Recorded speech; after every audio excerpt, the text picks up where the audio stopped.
नमस्कार दोस्तों, कैसे हैं आप लोग। उम्मीद करते हैं आप अच्छे होंगे। ये दोस्तों प्रीलिम्स प्रैक्टिस सीरीज दृष्टि पब्लिकेशन का बुक, इसका ओवरव्यू मैंने कुछ दिन पहले आप इसी चैनल पर दिया था। और चलिए हम इसका आज कुछ इंपॉर्टेंट क्वेश्चन देखते हैं हिस्ट्री का।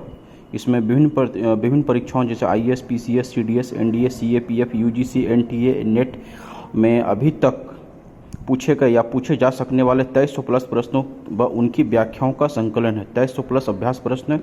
चलिए इसमें देखते हैं पहला क्वेश्चन क्या है दोस्तों। और आपको अच्छा लगेगा तो लाइक कीजिएगा, चैनल को सब्सक्राइब कीजिएगा, वीडियो को शेयर कीजिएगा। चलिए दोस्तों पहला क्वेश्चन देखिए, इसमें क्या है। ये प्राचीन भारतीय इतिहास के स्रोत एवं प्रागैतिहासिक काल, the source of ancient Indian history and pre historic period. इसका पहला क्वेश्चन है, प्राचीन भारत में मेहरगढ़ क्या था। प्राचीन भारत में मेहरगढ़ क्या था। पहला ऑप्शन इसका बोलन घाटी में एक नवपाषाण स्थल, बी है दिल्ली के सुल्तानों का कब्रिस्तान, सी है दक्कन क्षेत्र में एक राज्य, और डी है राजस्थान में एक किला। तो इसका सही आंसर है बोलन घाटी में एक नवपाषाण स्थल। इसका डिस्क्रिप्शन देखिए क्या क्या है। भारतीय उपमहाद्वीप में प्राचीनतम नवपाषाणिक बस्ती मेहरगढ़ पाकिस्तान के बलूचिस्तान प्रांत के बोलन नदी के किनारे स्थित है, जिसकी तिथि 7000 ईसा पूर्व मानी जाती है, अतः विकल्प ए सही है। इसका देखिए क्या है, नवपाषाणिक संस्कृति अपने पूर्वगामी संस्कृतियों की अपेक्षा अधिक विकसित थी। इस काल का मानव न केवल खाद्य पदार्थों का उपभोक्ता था वरन उत्पादक भी था। वह कृषि, कर्म और पशुपालन से पूर्णतः परिचित हो चुका था। दूसरा क्या है, सम्राट अशोक के राजा देशों का सबसे पहला विकूटन किसने किया।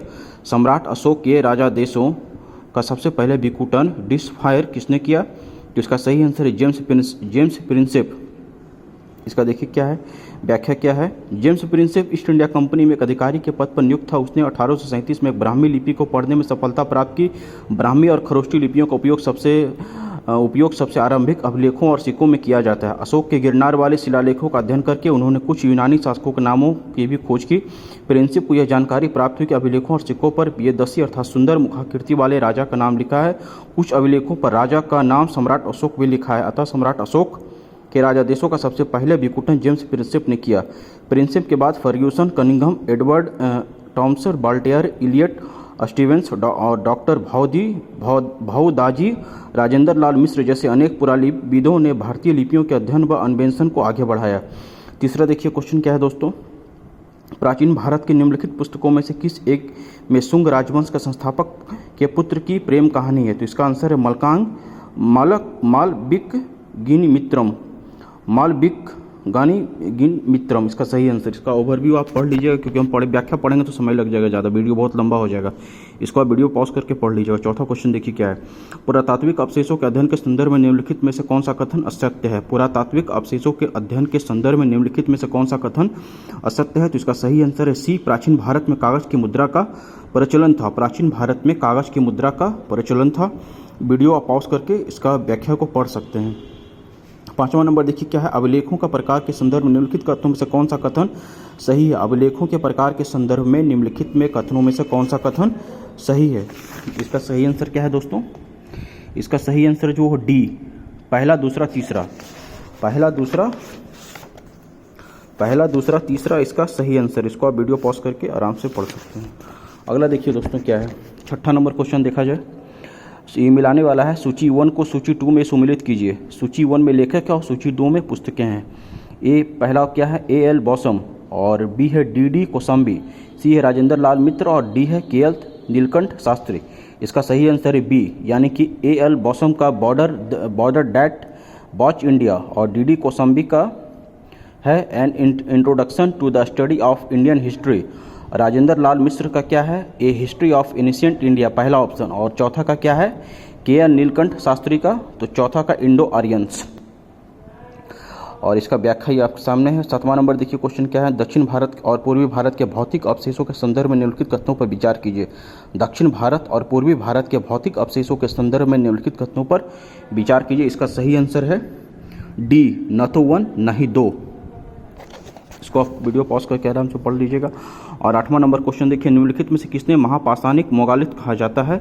तो सी, कब्र को महापाषाण मोगालित कहा जाता है। 9वां क्या है, संस्कृति व्याकरण अष्टध्यायी का रचयिता निम्नलिखित में से कौन है। संस्कृत व्याकरण अष्टध्यायी का रचयिता निम्नलिखित में से कौन है। इसका आंसर तो बहुत से दोस्तों को मालूम होगा आप लोग को। इसका सही आंसर है बी, पाणिनि। और 10वां नंबर क्या है देखा जाए, भारतीय इतिहास के साहित्यिक स्रोतों के संदर्भ में निम्नलिखित कथनों में से कौन सा कथन सही है। भारतीय इतिहास के साहित्यिक स्रोतों के संदर्भ में निम्नलिखित कथनों में से कौन सा कथन सही है। तो सी पहला और तीसरा। पहला है जातक कथाएं बुद्धकालीन राजनीतिक घटनाओं की जानकारी देती थी, और सी है कालिदास की रचनाओं में गुप्तकालीन उत्तरी और मध्य भारत के सामाजिक जीवन की जानकारी मिलती थी। 10वां नंबर क्वेश्चन हो गया। चलिए दोस्तों 11वां नंबर क्वेश्चन देखते हैं हम लोग क्या है। अभिलेख के संदर्भ में निम्नलिखित कथनों पर विचार कीजिए। अभिलेख के संदर्भ में निम्नलिखित कथनों पर विचार कीजिए।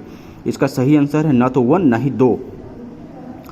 और इसका व्याख्या पढ़ लीजिएगा आप लोग वीडियो पॉज करके। 12वां नंबर देखा जाए दोस्तों क्वेश्चन क्या है, प्राचीन भारत के इतिहास के संदर्भ में निम्नलिखित कथनों में से कौन सा कथन असत्य है। प्राचीन भारत के इतिहास के संदर्भ में निम्नलिखित कथनों में से कौन सा कथन सत्य है। तो इसका सही आंसर है सी, सम्राट अशोक के शिलालेख केवल प्राकृत भाषा और ब्राह्मी लिपि में लिखे गए थे। 13वां नंबर क्वेश्चन देखा जाए क्या है, प्राचीन भारतीय इतिहास के साहित्यिक स्रोतों के संदर्भ में निम्नलिखित कथनों पर विचार कीजिए। भारतीय इतिहास के साहित्यिक स्रोतों के संदर्भ में निम्नलिखित कथनों पर विचार कीजिए। इसका सही आंसर है सी, केवल 2 और 3। केवल 2 और 3। वेदांत की रचना वैदिक मूल ग्रंथ का अर्थ समझने के लिए की गई थी, और व्याकरण की रचना पाणिनि द्वारा की गई थी। 14वां नंबर देखा जाए क्वेश्चन क्या है, निम्नलिखित में से वैदिक साहित्य का सही क्रम क्या है। वैदिक साहित्य जो है उसका सही क्रम आपसे पूछा गया, जिसका राइट आंसर है बी, वैदिक साहित्य, उसके बाद होगा ब्राह्मण, उसके बाद होगा आरण्यक, उसके बाद होगा उपनिषद। 15वां नंबर क्वेश्चन देखा जाए क्या है, निम्नलिखित में से कौन सी लिपियां अशोक के अभिलेख में प्रयुक्त हुई थी। अशोक का जो अभिलेख था, जो शिला लिपि था, उसमें अशोक के अभिलेखों में कौन सी लिपि प्रयोग किया गया था। इसका सही आंसर है बी, ब्राह्मी, खरोष्टी एवं अरमाइक। ब्राह्मी, खरोष्टी एवं अरमाइक लिपि का प्रयोग अशोक के शिलालेख में किया गया था। 16वां नंबर क्वेश्चन क्या है दोस्तों देखा जाए, भारतीय इतिहास के विदेशी विवरणों के संदर्भ में निम्नलिखित में कौन सा कथन असत्य है। भारतीय इतिहास के विदेशी विवरण के संदर्भ में निम्नलिखित में कौन सा कथन सत्य है। इसका सही आंसर जो होगा दोस्तों बी नंबर इसका जो है वो सही आंसर होगा। बी हम पढ़ लेते हैं क्या है। बी है मेगास्थनीज अशोक के दरबार में दूत बनकर आया था। चलिए 17वां नंबर क्वेश्चन देखा जाए दोस्तों क्या है, ये मिलाने वाला है लेखक और इसकी रचनाएं। तो इसका जो सही आंसर है दोस्तों मेगास्थनीज, आप नीचे व्याख्या में देख सकते हैं। मेगास्थनीज जो है इंडिका लिखा गया है, और टॉलेमी जी के द्वारा जियोग्राफी, और प्लिनी के द्वारा नेचुरल हिस्ट्री और हेनसांग के द्वारा सियूकी। 18वां नंबर क्वेश्चन देखा जाए, लेखक और रचनाएं क्या क्या। 18वां नंबर चलिए इसका डायरेक्ट इसका सी आंसर होगा। इसको देख लीजिए क्या क्या है व्याख्या में। बाणभट्ट जी के द्वारा हर्षचरित लिखी गई है, बिल्हन के द्वारा विक्रमांक देवचरित, और अतुल के द्वारा मुसिक वंश, और संध्याकर नदी रामचरित जी के द्वारा रामचरित लिखा गया है। 19वां नंबर क्वेश्चन क्या है, भारत के प्राचीनतम पंच मार्क्ड आहत सिक्के मुख्यतः किस धातु के बने होते थे। चांदी के। भारत के प्राचीनतम पंच मार्क्ड आहत सिक्के जो बने होते थे वो मुख्यतः किस धातु के बने होते थे, तो वो चांदी के बने होते थे। 20वां नंबर क्वेश्चन देखा जाए, आरंभिक पूर्व पाषाण युग के संदर्भ में निम्नलिखित कथनों पर विचार कीजिए। आरंभिक पूर्व पाषाण युग के संदर्भ में निम्नलिखित कथनों पर विचार कीजिए। तो इसका सही आंसर वो होगा वो डी, उपयुक्त सभी कथन इसका सही है। 21वां नंबर क्वेश्चन देखा जाए, पाषाण युग के संदर्भ में निम्नलिखित कथनों पर विचार कीजिए। तो ऊपरी पूर्व पाषाण के आधुनिक मानव का उदय हुआ था, और दूसरा है मध्य पूर्व पाषाण युग में मुख्य उद्योग पत्थर की पपड़ी की बनी वस्तुओं का था। तो इसका सही आंसर 1 और 2 दोनों होगा। 22वां नंबर क्वेश्चन देखा जाए, मध्य पाषाण काल के संदर्भ में निम्नलिखित कथनों का कौन सा कथन असत्य है। मध्य पाषाण काल के संदर्भ में निम्नलिखित कथनों का कौन सा कथन असत्य है। तो इसका सही आंसर होगा सी, मध्य पाषाण के अवशेष केवल दक्षिण भारत में गोदावरी नदी के दक्षिण तक फैले हुए थे। 23वां नंबर क्वेश्चन 23 देखा जाए, पूर्व पाषाण और मध्य पाषाण युग के कलाकृतियों के संदर्भ में निम्नलिखित कथनों पर विचार कीजिए। इसमें उपरोक्त कथनों में कौन सा कथन सही है। तो केवल 2, भीमबेटका की गुफाएं में इस काल के चित्र पाए गए थे।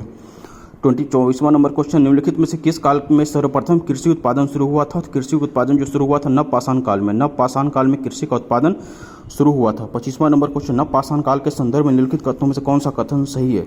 नव पाषाण काल के संदर्भ में निम्नलिखित कथनों में कौन सा कथन सही है। तो इसका सही आंसर है वो डी जो है इसका सही आंसर है, यानी कि पहला, दूसरा, तीसरा। पहला है इस काल के